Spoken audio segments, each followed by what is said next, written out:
Ba-da-bam-ba-dam. Hey guys, Dante here. Sorry for the really crummy intro image. I'm doing something I haven't done before. I am doing at the moment, live recording. Well, not live, but at the last minute recording of my opinions of the movie Incredibles 2. And later on, I'll upload an actual thumbnail that matches it. So, yeah. Let's do the regular intro. Hey guys, Dante here, and welcome back to my channel, The Burgle Thought. So, this is my opinion of Incredibles 2. And first things first, I loved the first Incredibles. I love the concept of it. I love the way they were able to portray superhero powers you've kind of seen before. Obviously, the Fantastic Four, one was super strength, one is stretchy, one can go invisible, etc., etc. But they were able to portray it in a new fashion that better matched the characters. The introvert Violet was the one who could go invisible. The mother had to be flexible. The father had to be strong, and the energetic son was just super fast. So the concepts, the powers lined up well in the first movie. The writing lined up well in the first movie, and tons of people have talked about it. So, with that said, let's jump to my opinion of the second movie, which is amazing, beautifully done, amazing. So without giving big spoilers, essentially it picks up literally right where the last movie left off, and basically says even though they beat the villain from the first movie, it didn't beat the problems. The movie once again focuses on the idea of supers being illegal. But now that the family as a whole, especially the children, have had a taste of using their powers, what do they do now that they're back in the everyday world? They're not on the island where they could use their powers against bad guys to survive. They're in the everyday world, and it basically takes off from there. It is a slice of life movie about the kids dealing with their powers, dealing with society, and just going on these great adventures. It is visually stunning. Aside from the great CGI that Pixar always does.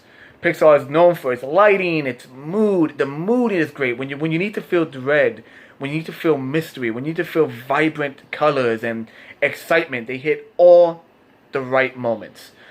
But aside from that, the action pieces are spectacular. Spectacular.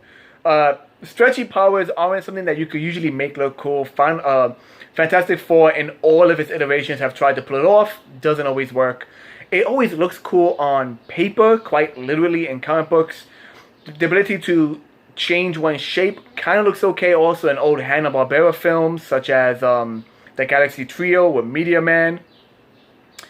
But in this movie, they basically have an entire action sequence almost catered to Mrs. Incredible, or rather Elastigirl. Elastigirl's action sequence, how she uses her powers to avoid getting hurt, to dodge bullets, to be flexible. Even her motorcycle, which you've probably seen in the commercials, is catered to her power, and God knows they're gonna make a toy for that.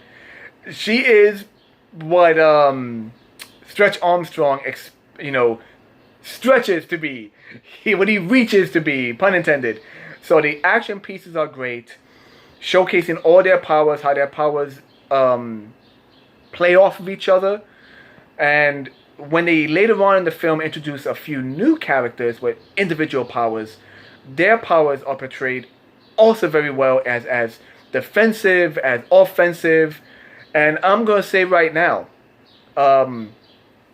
Helen Parr, Mrs. Incredible, Elastigirl, she's always going to be best mama. She is always going to be like the highlight of both movies. People love her because she's cool, she's tough, she's a mother, and yes, she's extremely attractive. But damn, they introduced a new character named Void, and just her intro of her demonstrating what her powers are, she essentially can create portals from one spot to another. Now you're playing with portals. And just her intro where she basically juggles a cup from void to void until it essentially reaches someone. It's amazing. And when you see her in action, it's amazing. All the new heroes they introduce, when their powers go loose, when they just start using their powers to fight, it is all amazingly well done. I can say amazing 100 times, but still great. So Void is a really close second to Best Girl. But yeah, Elastigirl, Best Girl, no matter what. Elastigirl is always going to be Best Girl. Or Best Woman, to be honest. So yeah, so there's the visuals, the action. The writing is good because, as I mentioned before, the powers complement each person's personality. And, you know, we deal with a little bit of teen angst as it says in the trailer. Is she going through adolescence? You have this short moment where Violet deals with the idea of hating being a superhero, hating superheroes in general. Granted, it's kind of fleeting, at least for the time constraint of the movie, but it is poignant. Why she gets stressed about being a superhero and why she eventually gets over it, it still feels fluid. It still feels really well done. And, of course, the big highlight in terms of family dynamic, aside from Elastigirl becoming a superhero, is watching Mr. Incredible have to deal with being a father figure. He loves his family, as stated in the first film, but he's still really stiff. He's still a bit grumpy, a bit, what's the word I'm looking for? He's still very close-minded to the idea that superheroes should just be superheroes. You know, we shouldn't be locked away. You should be a superhero. So even though he got over the idea of ignoring his family for the sake of being a superhero, in this one, he wants his family to be superheroes. So it's that also has a little bit of drama, but it's not repeating the last film. It is something that he needs to deal with. More importantly, he has to deal with that idea while raising the family. He has to, you know, help with the son, help with the daughter, help with the baby, and he tries. They don't wait till the end of the film for it to all be resolved. He goes through a really quick mini montage of him trying his best. And once again, very, very well handled, given the pacing of the film. The entire film has really good pacing. They address many issues, resolve issues, or at least carry some to the end to be resolved, and it's still done very well with the time. And the only complaint I would give is the villain. I'm not going to say who the villain is or who they are, but it's kind of a juggle because if it's one person, it's obvious. If it's the other person, it's obvious because the first person was too obvious. Kind of like the Scooby-Doo scenario where this guy's grumpy, he must be the villain. Well, no, it's too obvious. But if he is the villain, then it is too obvious as well. It is a nitpick.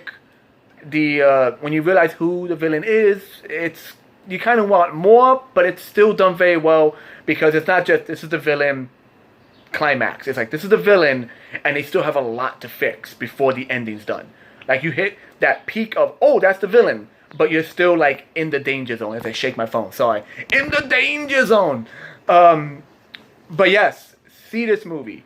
If you like superhero films, but kind of tired of the Marvel, everything is kind of goofy setup, see The Incredibles. Brad Bird, awesome director.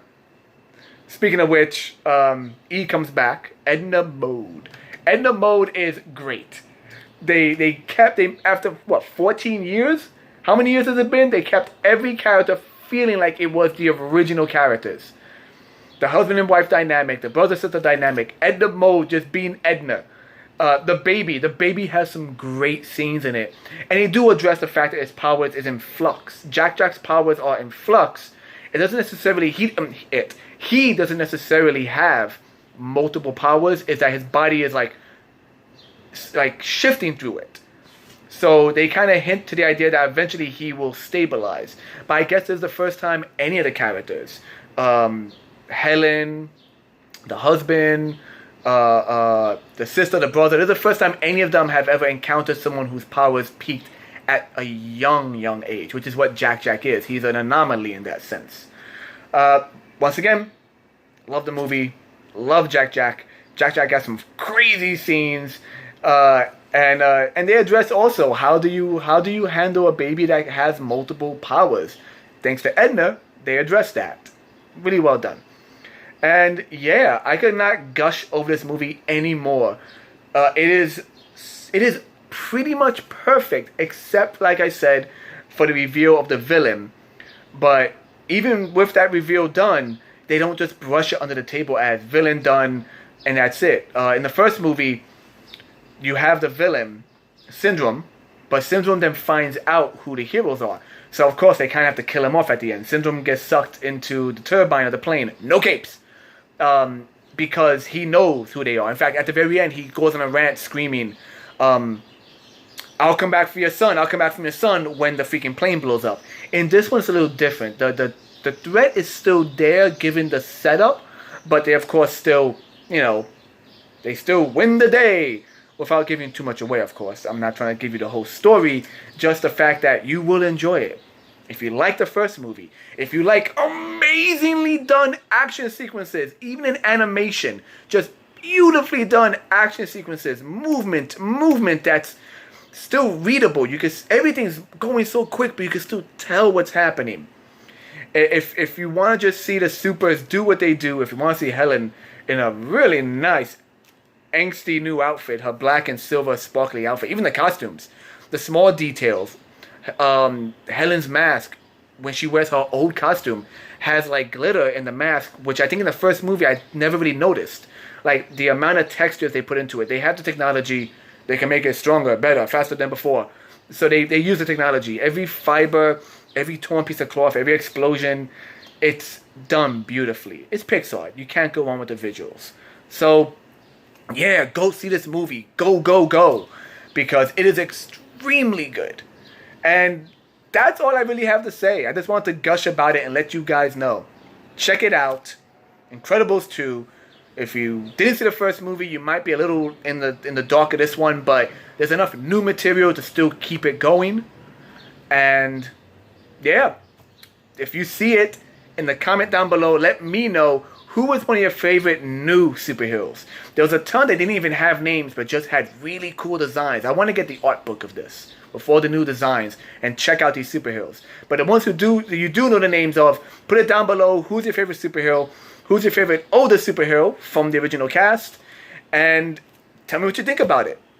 And that's that, guys. Once again, I am Dante. Like, favorite, share, subscribe, and all that good stuff. And I'll see you in the future. Later.